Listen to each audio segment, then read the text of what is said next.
This is the Bates Bobcast, our weekly podcast where we take a look at the week that was in Bates athletics.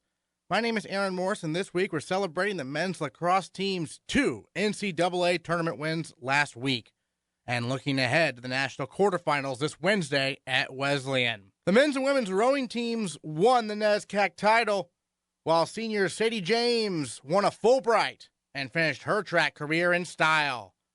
Plus, we check in with Cold Front. That's right, the women's club ultimate frisbee team is headed back to nationals. All that and more coming up on the Bates Bobcast.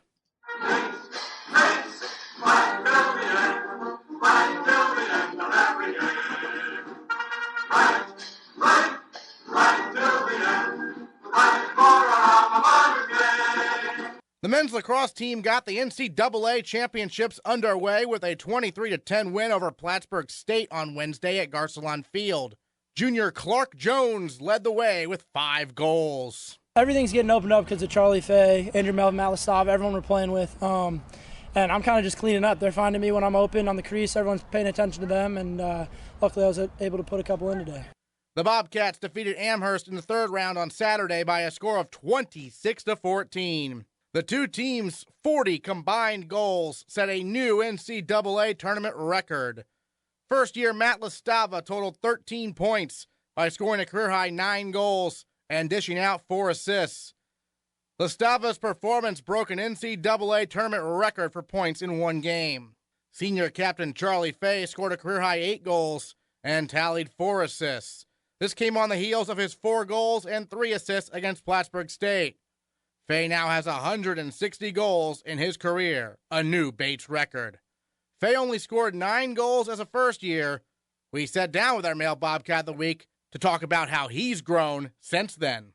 I think just always trying to find something to improve on and always having those goals set out and making sure that you're working so that you're finding progress and just having those few things that you're always trying to work on and have them written down on paper and so that you know that you're actually seeing progress. Well, yeah, because you were an attack in high school. We talked about it, and you played midfield originally here at Bates and then moved back to attack. Obviously, that's helped you with the goal scoring as well, this position-wise, right? Yeah, definitely. I mean, attack's definitely more centered around just pure scoring, whereas midfield's more of a kind of a two-way position where you got to play defense also, and you're probably going to end up with less goals. But, I love being back down on attack where I can just focus on only playing offense and just trying to score as many goals as I can. When you first arrived at Bates, did you kind of envision this being the kind of the career path, or did you not even realize that you'd be, scoring so many goals by the end of it? I didn't really think of it like that. I mean, freshman year, I was pretty disappointed with just how I was playing personally, and then that resulted in me not getting much playing time. And I figured that was definitely more a me problem, and I had to put a lot of work in if I wanted to change that. So in the off season, I put in a lot of work, and throughout college, I've played a lot of lacrosse just in the summers and any off season in the fall, and just always working to improve. Well, and Coach Lasagna has mentioned that you guys went down to Portland and played some angry old men in lacrosse. Can you tell us more about that? Yeah, so my dad actually runs a lacrosse league on Wednesday nights, and I've pretty much played in it since probably my sophomore year of high school, and I think that's probably one of the best things for developing a lot of the necessary fundamental skills, just as far as passing, catching. You just get a ton of reps, and it's we play 3-on-3, so it's a very small field, and you kind of get exposed if you don't have all those fundamental skills on point. So it's much different than a collegiate lacrosse game, obviously. Yeah, definitely. It's pretty much like going and playing pickup basketball at the gym or something, but it's always super competitive, and everyone else is working to get better. Everyone's there for the same reason, and everyone likes to play competitive lacrosse. So it's I think it's one of my favorite places to play, just in that Wednesday night 3-on-3 league. Great. Now let's talk about Saturday's game against Amherst. Obviously, a very high-scoring game for you and your first-year teammate Matt Lestava.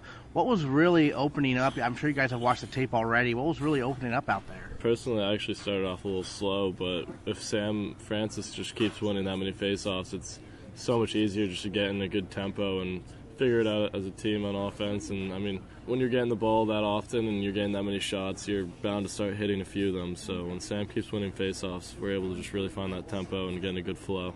Watching some of your goals, they're so acrobatic, and like you had that one where you went behind your back, sort of. And how do you know when to make those type of moves? Is it just instinct? Yeah, so a lot of that's actually that Wednesday night box league. It's just like the 3-on-3, like messing around, playing a lot of lacrosse, and just kind of finding ways to put the ball in the back of the net. And also just a ton of influences, just watching the box lacrosse game and watching other guys in Division I lacrosse and seeing how they figure out ways to get the ball in the net is just it's always stuff that I'm looking at and trying to implement in my game. Sure, so you're watching a lot of D1 lacrosse on television then, probably? Yeah, definitely, especially with the tournament going on right now. Unfortunately, a lot of their games conflict with ours, but we're watching all the games that we can. Great. Now, looking forward to Wednesday's game. You're going to Wesleyan, so a road game against the Cardinals. We talked about this before, but I mean, this is a team that hasn't lost since they lost to you guys. What have you seen on tape that makes them so good? Yeah, I mean, they've just caught fire. They have a really good, I think they have the best goalie, or their goalie won the first team NESCAC, so arguably the best goalie in the NESCAC, and then they have one of the best attackmen in the NESCAC, and then, or actually a couple of the best attackmen in the NESCAC, and they recently figured out like who their guys were on offense, and I think they've just started to mesh a lot better, and they're definitely going to be a different team from when we saw them, but it'll be a good game because we've changed a lot as well. Well, from your perspective, obviously you don't have to worry necessarily about their guys on attack, but you do have to worry about their goalkeeper, and when you're facing an elite goalkeeper like that, does anything change for you? Not necessarily. I mean, I'm just going to play the same way I would anyways, so I mean, I like to watch the opponent before we play them, but I'm not huge into the whole trying to set my mind on what I want to do differently, because at the end of the day, if I focus on myself and make sure I'm ready to go, then that's probably the best I can do. One thing I've noticed, at least from your stats, your assist totals are way up this year. What has allowed you to get so many more assists? Yeah, well, just playing attack in general, you're just around the ball a lot more, so a lot more opportunities to find a guy for an open shot or something, but I think just the slides are coming a lot earlier this year, and people are, the more they try and stop me from going to the net, the more it opens up the guys around me, so sometimes I'll just look up and there'll be Clark or Matt Lastava will be wide open, and those guys are always finishing, so I'll always give them the ball. And this team has so many great seniors on it. You know, yourself, Melvin, Weber, the list goes on and on, Freddie on defense. I mean, the senior class, how proud are you of what you guys have accomplished so far? Yeah, it's pretty awesome. I mean, those are my best friends, and I've been playing with them for 4 years and living with a lot of them for 4 years, and we pretty much do everything together outside of lacrosse as well. So seeing those guys succeed and seeing us all succeed together is a pretty special thing.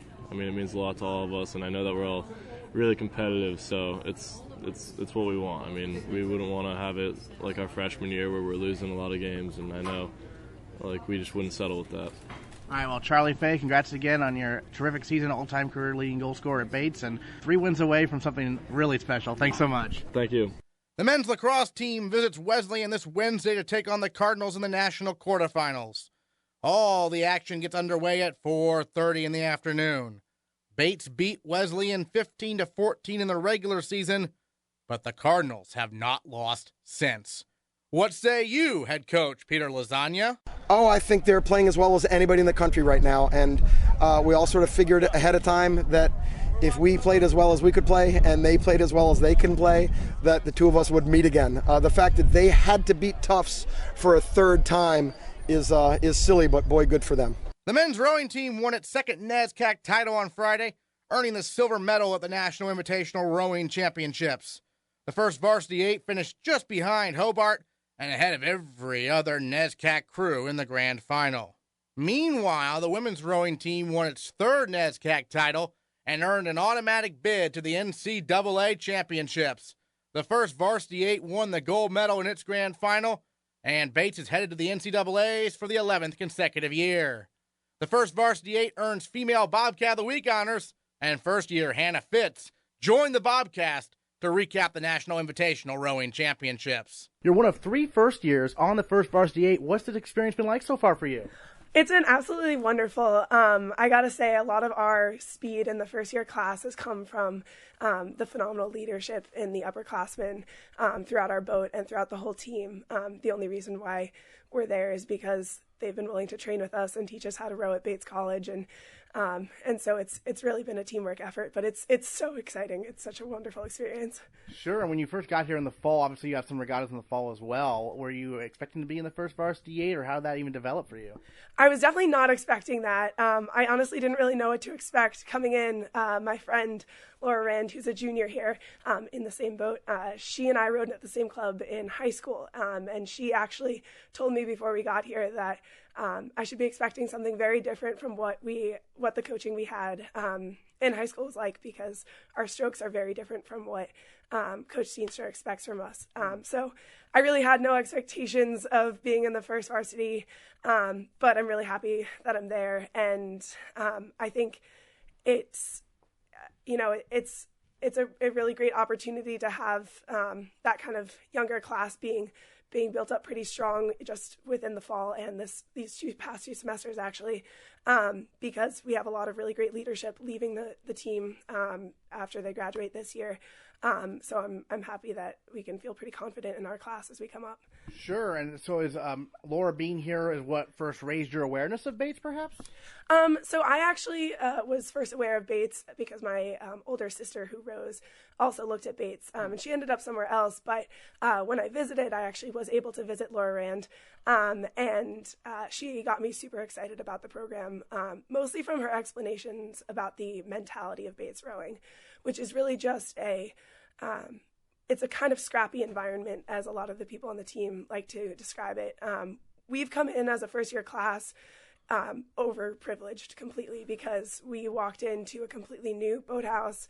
I get the privilege of racing in the newest boat in the fleet, and we got a bunch of new ergs this year too. And so it sounds very different from the past few years on Bates rowing, but one of the first speeches that Coach gave to the whole team in the fall was about keeping that kind of scrappy mentality and being willing to work through 20-mile-an-hour winds, which is the practice we are going to have today, and kind of any weather, and being willing to erg for however long, maybe 7 weeks it felt like, in the spring season, and just not having any of that bother us because we're a tough team mentally. And I think that's actually what drew me to Bates rowing specifically, because I think that, rowing is all about grit and who wants it more. And this is really a team where we all work together to make everyone faster. And if you are working at your best level, then you will see the results on the water and in the boat. What's been your biggest adjustment from club rowing and rowing in high school to collegiate rowing? What's something that maybe took you by surprise? I gotta say the mental training that Coach Steenstra has us do is definitely very different from my high school experience with rowing. I came from a small high school, an all-girls high school, actually, Lincoln School in Providence, and we had a lot of energy on the team. It was a small team, and so we were all really close and got to be ourselves and be a little crazy. And I'm not a very calm person at all. And so coming to Bates, actually, I think one of the biggest challenges for me in our training is being able to be calm and focused in and out of the boat.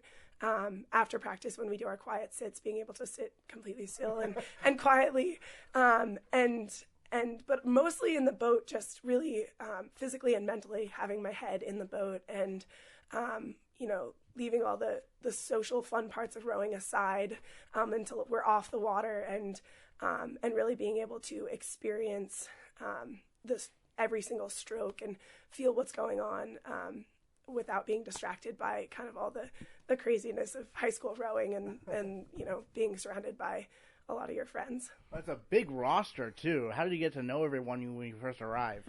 Well, it happened really quickly, actually. One of the things I love best about Bates rowing is that the men and women's team are really close. So we all eat in commons together. Every time I walk in there, I know they'll be in the right corner. And the same thing in the library. We always have rowing tables, and it doesn't matter whether you're a freshman girl or a senior guy or whatever. We're all able to sit together and do work together and eat together and basically spend all of our time as one big family, which is really awesome. I remember texting my mom, being so excited that I just met like 4 new rowers just by walking into the library, and then continued to sit there and do my work with them. And So it's just a willingness to spend a lot of time together and build that team spirit outside of practice is it really makes it feel like it's a family. Excellent. Let's talk about the National Invitational Rowing Championships. Women's team won the gold medal, first varsity 8, got the automatic qualifiers to NCAA. So what was that experience like for you, your first NIRCs there? It was terrifying. I don't know if I remember a ton of the race, especially the final. It's pretty interesting. The difference between the heat and the final for me was all about this mental stuff too. In the heat, we were all able to be a little bit more aware of what's going on and kind of feel the race as it's happening. But I was talking to Laura again after the race, and we agreed that we both kind of blacked out during it. And I think the only thing I remember from the last probably 750 meters was at one point, our coxswain track screamed, "Oh my God, you need to go now." And we were just like, "Oh my God, we need to go now." And it was terrifying. I mean, we had no idea that we had that kind of sprint in us. And we were not ever sure if we were up or behind or who was making moves. And it was, all hands on deck. Completely terrifying, heart racing, mostly because you're rowing, but also because it's so intense. So, yeah, I would say terrifying is the best word. Well, yeah, you got the gold medal, but it was like by 0.4 seconds over Williams. You can't tell there. When did you find out that you'd won even? Well, so I actually didn't even find out that Williams was the second place crew until I got on the bus. Oh. I thought that Ithaca had been the second place crew because our coxswain had been calling out what seat we were on their boat. And I think Williams just completely came out of left field. Oh. We had no idea that they were that close to us, especially because the weekend before we were sitting pretty comfortably ahead of them. Right. And so I think I'm really glad that we had Ithaca right there next to us pushing us. But I think that it's even better that we are all willing to, not settle just for an inch over Ithaca, and we were really willing to push through those last 250 meters because if we weren't willing to go above and beyond, we wouldn't have passed Williams. So yeah, that was a tight race. Yeah. Well, have you talked to any of the upperclassmen about what the NCAA championships are like? Yeah, they've been telling us a little bit about it, although not actually about the racing part. We haven't talked exactly about that experience yet. Mostly, I imagine just because it's a pretty terrifying experience yet again. Coach talked to us this morning about a lot of the pressures that we're feeling right now, and I'm just excited because we get to work for another 2 weeks and kind of work off that anxiety before we get there. And once again, I mean, it comes down to this whole mental training and mental strength that we have of willing to be scrappy and have that grit that, there's a lot of pressure, and it's really terrifying again to be there as a freshman and to kind of have a clean slate and just really want to stay undefeated and build the best next 4 years that I possibly can with my teammates. But we're able to just kind of work through that by knowing that hard work will pay off on the water. And I have faith in every single person in our boat. And they've led us to this place. So yeah, it's pretty exciting. All right, well, Hannah Fitz, congrats again on the gold medal at the NIRCs and the NESCAC championship. Looking forward to the NCAAs. Thanks so much. Thank you so much. The track and field teams took on a number of Division I programs at the Open New England Outdoor Championships on Friday and Saturday. On the men's side, junior Adedire Fakaridi placed 4th in the discus, the only Division III athlete among the top 11 in the event. Meanwhile, the women's team finished 15th out of 40 teams at Open New England's, with senior captain Allison Hill finishing 3rd in the 100-meter hurdles and senior Sadie James finishing 3rd in the 10,000-meter run. A recent Fulbright winner, James joined the Bobcast to look back at her time at Bates on and off the track. Let's start with the track and field, 10,000-meter run, Open New England's. I understand it was your last collegiate meet. You got 3rd, so went pretty well, right? Yeah, it was fun.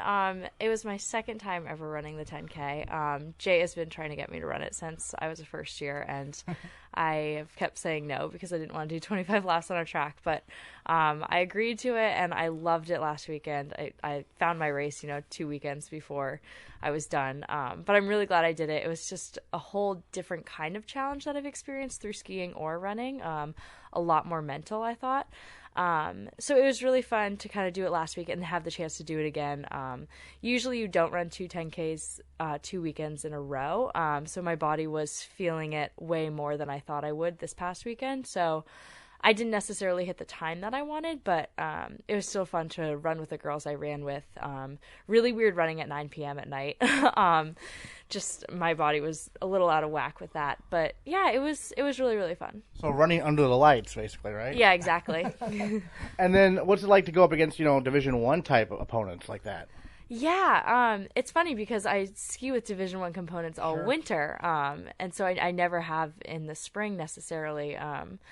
And so, I mean, it was just a whole different kind of competition, which was really great, and it was really fun to run with those girls. Yeah, it was a good experience for sure. We've talked a lot about your Nordic skiing, but how does, if at all, Nordic skiing help you prepare for outdoor track, if in terms of endurance and distance and whatnot? Yeah, so definitely with the endurance side of it, I actually don't run that much in the winter whatsoever. So when I start coming into outdoor track, Jay starts me on really low mileage. And then I work my way up just because I'm running maybe 3 miles a week in the winter and not where I am once I start running in the spring. But I think the endurance side of it really does translate, which is why I really love doing the 5 and 10Ks on the track now.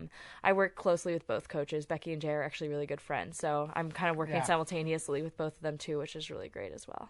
I understand, your basically your athletic career has come to a close. What's that like? What's you in your mind right now? It's kind of funny because I'm already sick. It's like my body's just like, oh, you're done. We can get sick now. Like you don't have to prepare for anything else. So my body's in a bit of like a breakdown mode, I think, which makes sense because I realize I put a lot of stress on it throughout the year. It really still hasn't hit me yet. I wasn't planning on having that race be my last meet. I was planning on running Thursday, but I'm listening to my body, and it needs a little bit of a break. And, it'll be fun to just be on campus, I think, for my last 2 weeks here at Bates. Sure, absolutely. And you're one of our 19 Fulbrights there. How did that come about? Tell us a little bit more about that. Yeah, so I'm an education minor here at Bates, and I knew I wanted to be teaching, and Fulbright just seemed like a really great opportunity for me to apply to, just because Bates has such success with it and we have incredible support. And I really wasn't sure what I wanted to be doing, so I wanted something for a year. I've had past teammates who have done Fulbright, close friends that have done Fulbright, so I decided to apply way back in October, but the application really started around a year ago at this time, actually, which is crazy to think about. So yeah, I'll be heading to Bulgaria in September for 10 months to be teaching high school English there. Wow, have you ever been to Bulgaria before? No.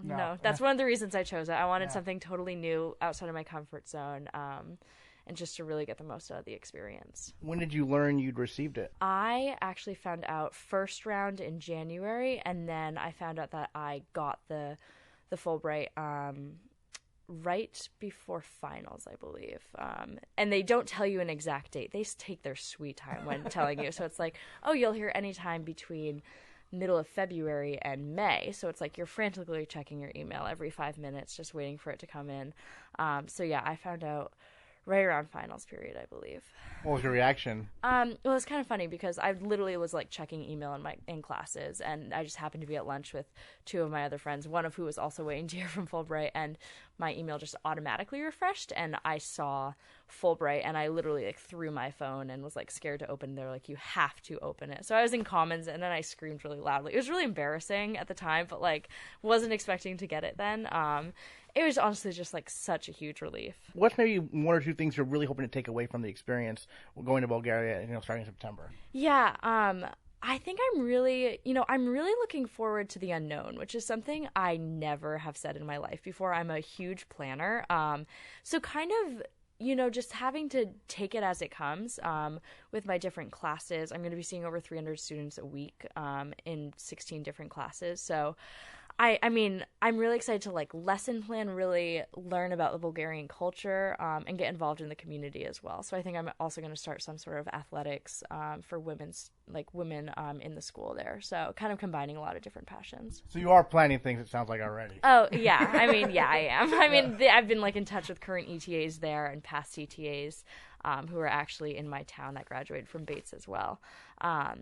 And so they've been giving me lots of ideas as well. So I am planning, but I mean, I can't plan so much that I know what I'm going to be doing every day, which is exciting. Sure. Last question. Are you excited? You must be excited to see how your fellow track teammates do here, the last chance, and then at nationals as well. I'm so excited. I mean, I train really closely with Jess Wilson, and she is just, it's so fun to watch her succeed and the success she's had throughout her career. So I'm already have like it scheduled when I'm going to be watching Jess at NCAAs and Allie and everybody else as well. Great. Well, Sadie James, congrats again on your great athletic career and the Fulbright. Thanks so much for taking the time to join us. Thank you. The baseball team lost a 3-2 heartbreaker to Middlebury in the NESCAC tournament on Friday. Then they dropped a close 5-3 contest to Amherst on Saturday to conclude the season. The Bobcats qualified for the NESCAC tournament for the third time in the past 4 years and will look to advance even further next year in head coach John Martin's second season. To wrap up this episode of the Bobcast, we take a look at one of our club sports excelling this spring. Cold Front, the women's ultimate frisbee team, is headed to nationals for the second consecutive season. Sophomore captain Josie Gillette discusses the team's continued success. Your first year with the team last year, the team goes to nationals, great experience, and then you're going to nationals again. And so how did this year compare so far, at least, to last year for you? Yeah, it was actually a lot different. Last year we had a group of about 10 seniors that kind of led the team, and so we had a lot of top-heavy leadership, and this year we're actually returning. 4 people who were at nationals last year are going to be returning this year. So we have a really young team this year, which is super exciting because we have a lot of young talent and a lot of good energy, which is really exciting. So different vibes for sure. Sure, and you're one of those 4 returners, and I know I saw you last year. You're like a coach on the field almost, so was it a great opportunity for you to coach some of the younger talent this year? Yeah, I think we were lucky also. We got 3 seniors back from abroad who are all really experienced and good leaders, and we were lucky to kind of all help. We got a really big group of new freshmen, and we also had a lot of non-freshman rookies. I think we have like 6 or 7 new sophomores and some new juniors even. So it's been awesome. Pretty much everyone who's returning from the team last year has had a leadership opportunity. One of our captains this year actually started playing frisbee last year. So there's been a lot of opportunity to really like help learn because everyone on the team is so young. I know 4 teams from New England got to qualify for nationals. You got that 4th spot, so how stressful was that there at regional? I was pretty stressful. I'm not going to lie. Going to bed on Saturday night, I was like, this might be it after how we did on Saturday. But I think we came into Sunday really strong and definitely played the best game of the weekend, that last game on Sunday, which I think is hard to do when you're exhausted. But I was really proud of how the team worked. And we were playing Amherst in that game to go, and they're always such a fun and spirited team to play and also play really, really hard. So they pushed us to kind of bring out the best. And we had the men's team on the sideline cheering us on also, which gave us a lot of energy. So it was super fun. But once we were in that game, we were all just like focused on that and not really paying attention to what might or might not happen after the game. But we were definitely living in that moment, and it paid off for sure. Terrific. And, well, where is Nationals this year? Nationals is in Lexington, Kentucky. Okay. Yeah. I know last year, what, Winston-Salem? Yeah, it was in North Carolina. Yeah. And so last year in North Carolina, what was that experience like going there? It was super fun. I think, like, just a moment for me was, like, walking onto the airplane with all of my teammates and being like, holy crap, we're flying across the country. It was a pretty crazy experience, especially for like an ultimate frisbee team, getting that opportunity to travel together as a team. It was super fun to all be together, and definitely a big era of competition. It's hard in New England when we're not playing outside a lot and tournaments are often canceled or special conditions, but like having a very focused and driven space to work was super fun and pretty removed from where we were, so we kind of got to hone in on that. And then I know ultimate frisbee, obviously a club sport, and so you have a lot of responsibilities as captain beyond just your responsibilities on the field. So how do you balance all that with your academics here? I love frisbee, and I love like helping figure out other people how to helping teach other people how to love frisbee. So it's just a lot of fun and definitely a lot of support from the rest of the team. A bunch of people are really excited to be there. So it's a lot of work, but it's definitely productive and work that I love doing. So it's not I find the time for it. It's not that hard. Gotcha, nice. And then who are some young players who really stood out to you this year, you think, who are kind of helping you be the future of the program? Yeah, so we took 3 freshmen this year on the A team, and we actually started a B team for the first year ever, which has been awesome. But all 3 freshmen, Grace Warder, Anna Helms, and Madison Listro, all are super energetic, really athletic, and just like do whatever they can to get the disc in their hands on the field, which is awesome. And then we have a bunch of new sophomore talent, but one girl, Olivia Gomez, has a lot of maturity in her throws, which you don't see in new players very often. So, and other new players also have a lot of athleticism and calmness with the disc in their hand, which you often don't see in rookies. So I think the whole rookie class in general has just been spectacular.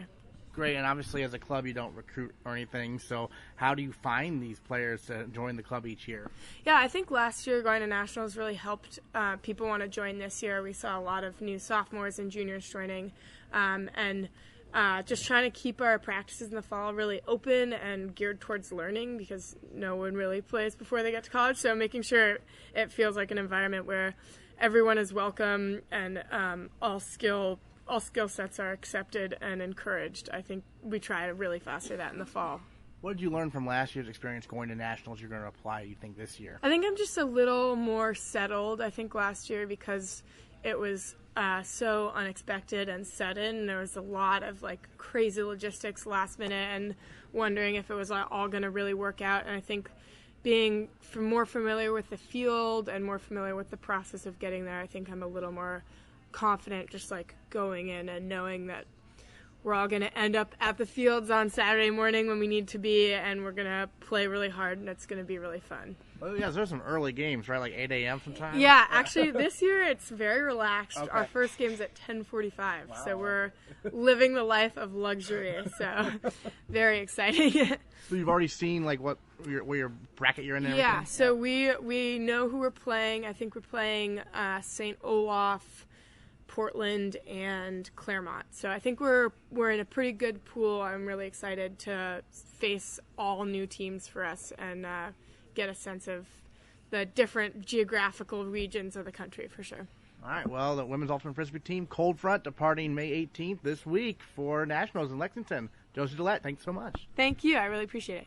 Next time on the Bates Bobcast, we'll know whether or not the men's lacrosse team will get to play for the national title at Gillette Stadium. Plus, we'll preview the NCAA championships for rowing, track and field, and Ben Rosen from men's tennis. That's next time on the Bates Bobcast. Bates, my Sylvia.